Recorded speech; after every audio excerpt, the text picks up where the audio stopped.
नमस्कार दोस्तों, OCN network में आपका स्वागत है। मैं हूं ओमकार चौधरी। 23 नवंबर को झारखंड और महाराष्ट्र के नतीजे आए थे। दोनों ही राज्यों में कांग्रेस का बेहद खराब प्रदर्शन रहा। इससे पहले हरियाणा और जम्मू कश्मीर में जब चुनाव हुए, दोनों ही राज्यों में उसका प्रदर्शन औसत से भी नीचे रहा। हरियाणा में सरकार में नहीं लौट पाई। महाराष्ट्र में लोकसभा चुनाव में ठीक ठाक प्रदर्शन करने के बावजूद विधानसभा चुनाव में चारों खाने चित हो गई। ये जो भारतीय जनता पार्टी की कामयाबी रही, हरियाणा और महाराष्ट्र में उसके मुख्यमंत्री बन गए, उस पर एक तरफ तो कांग्रेस पार्टी ईवीएम का रोना रोती रही, चुनाव आयोग को फिर से कटघरे में खड़ा करती रही।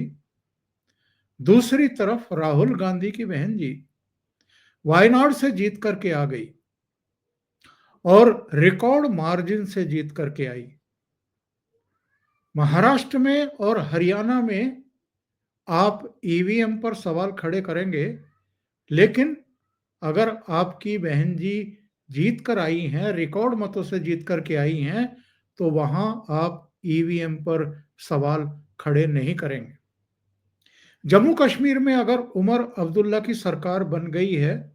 और झारखंड में अगर हेमंत सोरेन की सरकार बन गई है, तो आप ईवीएम का रोना नहीं रोएंगे। लेकिन हरियाणा में आपकी सरकार नहीं बनी, यानी जनता ने आपको नहीं चुना। जम्मू कश्मीर में भी वैसे इनको केवल 6 ही सीटें मिली हैं, और वो भी सब मुस्लिम। झारखंड में 16। महाराष्ट्र में तो बहुत बुरा हाल हुआ है। जहां जहां जनता आपको रिजेक्ट कर दे रही है, वहां ईवीएम खराब। 25 नवंबर को संसद का शीतकालीन सत्र शुरू हुआ था। आज 11 दिसंबर है। इन्होंने पार्लियामेंट नहीं चलने दी, और जब भी जनता इनको अलग अलग राज्यों में या लोकसभा के चुनाव में रिजेक्ट करती है, खारिज करती है, तो किसी पश्चिमी देश के जरिए, किन्हीं संगठनों के जरिए, भारत विरोधी जो तत्व हैं उनके जरिए कुछ ऐसा कारनामा करवाते हैं, कोई ऐसी रिपोर्ट नेक्सस करके, मिली भगत करके वहां छपवा देते हैं या जारी करवा देते हैं, ताकि पार्लियामेंट सेशन में ये बवाल कर सके। वैसे तो अनेक उदाहरण हैं। जब जब जनता ने इनको रिजेक्ट किया है, जब जब इनको बाहर का रास्ता दिखाया है, तब तब इनकी जो कुंठा है, इनकी जो बौखलाहट है, रिजेक्शन का जो दर्द है, वो इसी तरीके से फूट फूट करके मीडिया के जरिए लोगों के सामने आया है। इस बार भी उससे कुछ अलग नहीं देखा है देश ने। 25 नवंबर को पार्लियामेंट का सेशन शुरू, 11 अगस्त तक दोनों भाई बहन ने और कांग्रेस के इनके समर्थक एमपीज ने और कुछ दलों ने, जो इनके साथ फिर भी लगे हुए हैं, जबकि ममता बनर्जी का मोहभंग हो चुका, अखिलेश यादव का मोहभंग हो चुका, शरद पवार के भी बयान आ चुके, अरविंद केजरीवाल पहले ही अपने आप को अलग कर चुके, उद्धव ठाकरे हों या दूसरे राजनीतिक दलों के नेता हों, उनके भी बयान आ चुके हैं। और वो राहुल गांधी की मनमानी और लीडरशिप को एक तरीके से खारिज कर चुके हैं, और ममता बनर्जी को अब इंडी अलायंस का नया नेता बनाने का मन बना चुके हैं। अभी आपने हाल में देखा होगा, रोज एक नया ड्रामा पार्लियामेंट के परिसर में इनकी तरफ से चल रहा था। कभी काले कपड़े पहन करके आते थे, कभी काला यहां फेस मास्क लगा करके अडानी मोदी एक हैं का एक टेक्स्ट उस पर लिखा हुआ लेकर के आते थे। कभी थैले पर अडानी और मोदी जी का फोटो छपवा करके उसको वितरित करते हुए देखे जा रहे थे, और कभी पार्लियामेंट के निकास और जो एंट्री का दरवाजा है उसके बाहर अपने सारे एमपीज को इकट्ठा करके नारेबाजी करते हुए और बड़ा सा बैनर लेकर के ड्रामा करते हुए दिखाई दे रहे थे। ये सब क्यों किया जा रहा था? और जब सदनों के भीतर इनकी दाल नहीं गली, यानी जो प्रमुख राजनीतिक दल हैं, टीएमसी के 29 सांसद हैं और समाजवादी पार्टी के 37 हैं, दोनों मिलाकर के 66 होते हैं। जब इन दो बड़े दलों ने इनका साथ नहीं दिया और उन्होंने स्पीकर से कहा कि हम तो सदन को चलवाना चाहते हैं, हमारे राज्यों में कुछ ऐसे मुद्दे हैं जिन पर हम डिस्कशन करना चाहते हैं, सदन को अनिश्चित काल तक बाधित नहीं करना चाहते हैं, रोजाना सुबह आकर के ड्रामेबाजी, नाटकबाजी, नारेबाजी नहीं चाहते हैं। तो जब सदन चलना शुरू हुआ तो इन्होंने पार्लियामेंट परिसर के बाहरी हिस्से में वो नाटक, नौटंकी, ड्रामा, पोस्टरबाजी और ये सब करना शुरू कर दिया, मीडिया के कैमरों पर करना शुरू कर दिया। लेकिन जब ममता बनर्जी का, जब समाजवादी पार्टी का, जब शरद पवार का, उद्धव ठाकरे का, डी राजा का बयान आया और जब इनको पता लगा कि अरविंद केजरीवाल मिलने के लिए शरद पवार के घर पहुंच गए हैं और संजय राउत कैमरों पर ये कहते सुने कि हम जल्दी ही कलकत्ता जाकर के ममता बनर्जी से बात करने वाले हैं, और उधर सदन में भारतीय जनता पार्टी ने जिस तरीके से जॉर्ज सोरोस और सोनिया गांधी का लिंक स्थापित किया और ये कहा कि आज भी सोनिया गांधी उनके एक ऑर्गेनाइजेशन में सह अध्यक्ष बनी हुई हैं, उस जॉर्ज सोरोस के ऑर्गेनाइजेशन की पदाधिकारी बनी हुई हैं जो भारत को डिस्टेबलाइज करना चाहता है, भारत की औद्योगिक कंपनियों को और घरानों को नेस्तनाबूद करने का सपना देख रहा है, जो कश्मीर को भारत का अभिन्न हिस्सा नहीं मानता है और जिसके तहत काम करने वाले संस्थान लगातार जो भारत के उद्योगपति हैं, जो उनके ग्रुप्स हैं, उनके खिलाफ काम करते हुए दिखाई दे रहे हैं। और ये बात किसी और ने नहीं, खुद भारतीय जनता पार्टी के राष्ट्रीय अध्यक्ष और मोदी सरकार में स्वास्थ्य मंत्री जेपी नड्डा ने ये सवाल खड़े किए और उन्होंने तो इनको आड़े हाथ लेते हुए ये कहा कि सोनिया गांधी का जॉर्ज सोरोस के साथ, राहुल गांधी का जॉर्ज सोरोस के साथ जो रिश्ता है, जिस तरीके से ये उनके साथ मिलकर के देश विरोधी कामकाज कर रहे हैं, पार्लियामेंट को नहीं चलने देते हैं, सरकार के खिलाफ एक वातावरण बना रहे हैं, जो पूंजी निवेश विदेशों से आने वाला होता है उसको रोकने की नित साजिशें रचते हैं, इस पर तो पार्लियामेंट में बहस होनी चाहिए। जब इन्होंने देखा कि ये तो घिर गए और दो तरफा घिरे, एक जो इंडी अलायंस के घटक दल हैं उन्होंने राहुल गांधी की जो मनमानी है, मनमर्जी है, सोनिया गांधी की जो मनमर्जी है और प्रियंका गांधी वाड्रा जिस तरीके से पोस्टर बैनर चिपकाती फिर रही हैं लोगों की पीठ पर और एक अलग तरह का मनमाना व्यवहार कर रही हैं इंडी अलायंस के घटक दलों के साथ भी, उसके खिलाफ वो सब एकजुट हो गए और उन्होंने कहा कि अगर इनको अपना ही एजेंडा चलाना है और जो हमारे मुद्दे हैं उनकी पूरी तरीके से अनदेखी करनी है, तो फिर ये अपनी धर्मशाला अलग चलाएं, हम अपने मुद्दे लेकर के इकट्ठा होकर के इनसे अलग हो जाते हैं, या इनको हटा करके इंडी अलायंस के जो पदाधिकारी चुन लिए गए थे मल्लिकार्जुन खड़गे मुंबई में, इनको हटा देते हैं और इनकी जगह ममता बनर्जी को साथ ले आते हैं और आगे बढ़ते हैं। तब इनको लगा कि ये उल्टा पड़ गया है मामला। एक तरफ जेपी नड्डा, भारतीय जनता पार्टी, सुधांशु त्रिवेदी, संबित पात्रा, इन सब ने प्रेस कॉन्फ्रेंस में मीडिया में जाकर के सोनिया गांधी, जॉर्ज सोरोस के रिश्तों का खुलासा करना शुरू किया, दस्तावेज प्रस्तुत करने शुरू किए। दूसरी तरफ इनके इंडी अलायंस के घटक दल ही इन पर बरसते हुए दिखाई दिए और एक तरीके से इनको हटा करके इनकी जगह ममता बनर्जी को लीडिंग पोजीशन में लाने के लिए सक्रिय होते हुए दिखाई दिए। तब इनको लगा कि अब क्या किया जाए। इसके बाद इन्होंने वो दांव खेला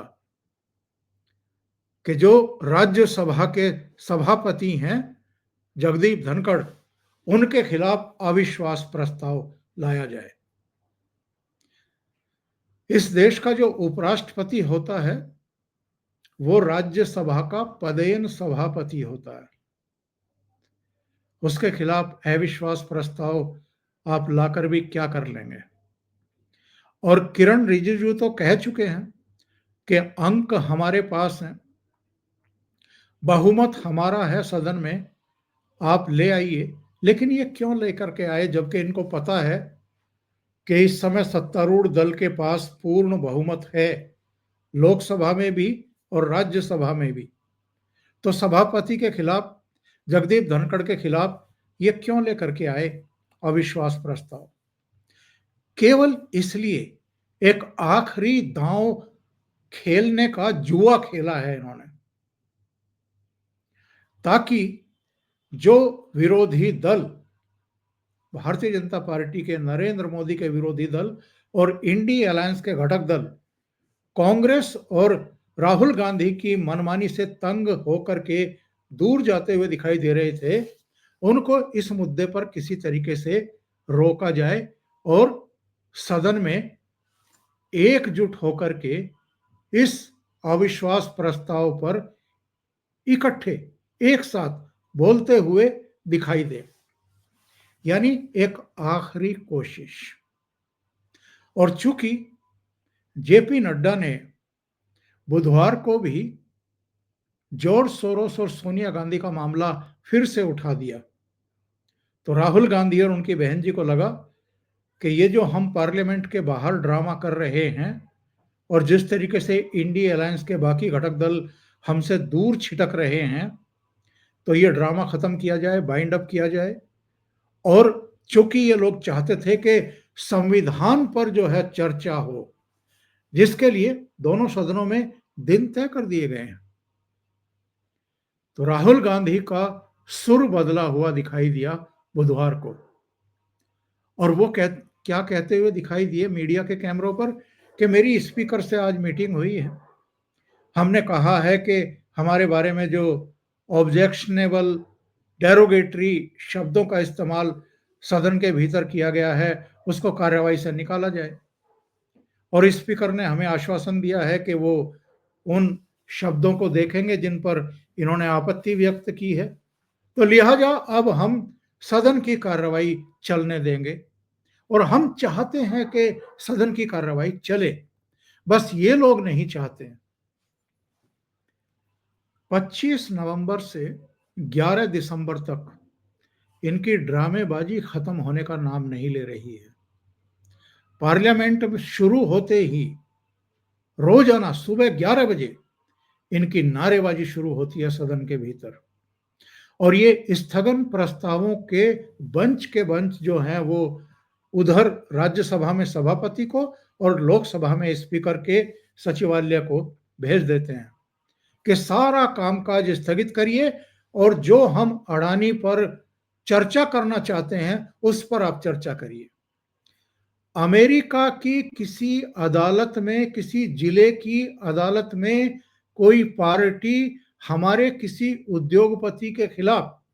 या उद्योगपति भी नहीं, उसमें अडानी का नाम भी नहीं है, सागर अडानी का भी नाम नहीं है, इनके भतीजे का भी नाम नहीं है, किन्हीं अफसरों के खिलाफ कोई मामला दर्ज करता है, ये ऐसे ही है जैसे कलकत्ता या मेरठ की किसी अदालत में कोई अमेरिका के किसी उद्योगपति के खिलाफ कोई याचिका दाखिल करे और वहां पर अमेरिका का जो विपक्ष है, अभी रिपब्लिकन है, हालांकि वो जीत गए हैं और 20 जनवरी को वो ओवल ऑफिस टेक ओवर करेंगे, पर अगर विपक्षी दल वहां पर अमेरिका की पार्लियामेंट ही ना चलने दें, रोज रोज ड्रामा करें और वहां के जो राष्ट्रपति हैं उनके खिलाफ मुहिम शुरू कर दें कि साहब मेरठ की अदालत में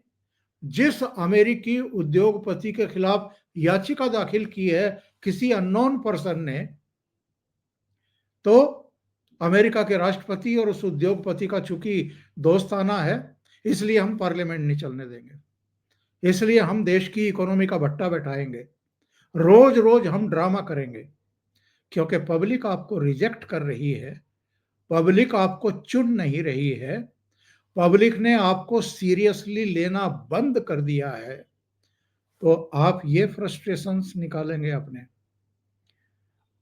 पार्लियामेंट की कार्रवाई पर करोड़ों रुपया रोजाना खर्च किया जाता है, वो जनता की मेहनत की कमाई है, लेकिन ये लोग कर क्या रहे हैं, किस तरह की इन्होंने ये डेमोक्रेसी जो है बना करके रख दी है, किस तरह की डेमोक्रेसी बना रहे हैं। तो राहुल गांधी अगर इतने दिन बाद यानी 25 नवंबर से 11 दिसंबर तक आपने पार्लियामेंट नहीं चलने दी, रोज तमाशा करते रहे, और अब जाकर के अगर आप कह रहे हैं कि पार्लियामेंट हम चलाने के हामी हैं, हम चाहते हैं पार्लियामेंट चले, तो ये अचानक अक्ल कैसे आ गई? इसलिए कि एक तरफ आपके इंडिया अलायंस के घटक दल ममता बनर्जी को अब आपकी जगह, मल्लिकार्जुन खड़गे की जगह अपना नेता चुनने वाले हैं, और दूसरी तरफ भारतीय जनता पार्टी का शीर्ष नेतृत्व सोनिया गांधी और जॉर्ज सोरोस, राहुल गांधी और जॉर्ज सोरोस के रिश्तों को अब पार्लियामेंट की कार्रवाई में शामिल करवा रहा है और इनको घेरने की पूरी तैयारी कर चुका है। मैंने एक ट्वीट किया था कि कुछ सॉलिड है सरकार के पास, वरना आम तौर पर इतनी प्रमुखता से, इतनी आक्रामकता के साथ सरकार और सरकारी पक्ष, सरकार चलाने वाली पार्टी के शीर्ष नेता यानी जेपी नड्डा इतने आक्रामक तरीके से पार्लियामेंट में इस मुद्दे को बार बार नहीं उठाते। इसलिए इनको लग रहा है कि ये तो दूसरों के लिए गड्ढा खोद रहे थे, हम तो इसमें अब खुद ही रपट करके गिर चुके हैं। इसलिए इनको अकल आई है और ये अच्छे तरीके से जानते हैं कि अगर ये सभापति के खिलाफ अविश्वास प्रस्ताव लेकर के आए हैं तो इसके पीछे भी इनका हेतु क्या है। लेकिन कांग्रेस, और ये कांग्रेस का जो अराजक परिवार है, जिसको ना देश की परवाह है, ना देश के विकास की परवाह है, ना शांति अमन बना रहे इसकी परवाह है, बल्कि ये लगातार जो जनता के द्वारा रिजेक्ट किए जा रहे हैं,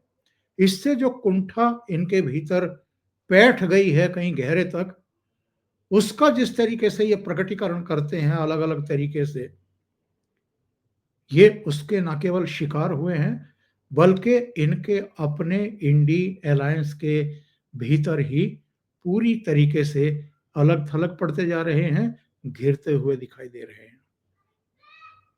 इसलिए इनको अकल आई है कि पार्लियामेंट चलने दी जाए। और कब अकल आई है? जब पार्लियामेंट सेशन की बैठकें गिनी चुनी 6-7 बची हैं। 20 दिसंबर तक पार्लियामेंट का शीतकालीन सत्र है। इसके बाद फिर वैसे ही हालात होंगे, यानी इनको कोई मंच नहीं मिलेगा सिवाय प्रेस कॉन्फ्रेंस करने के। अभी के लिए इतना ही। बहुत बहुत धन्यवाद। अगर आपको ये चैनल और इसके कंटेंट पसंद आ रहे हैं तो लाइक करें, कमेंट करें, वीडियो को शेयर भी करें। अभी तक अगर आपने ये चैनल सब्सक्राइब नहीं किया है तो सब्सक्राइब कर लें। साथ में लगे बेल आइकॉन को दबाना ना भूलें ताकि आगे आने वाले वीडियो और उनके नोटिफिकेशन आप तक पहुंचते रहें। बहुत बहुत धन्यवाद। नमस्कार।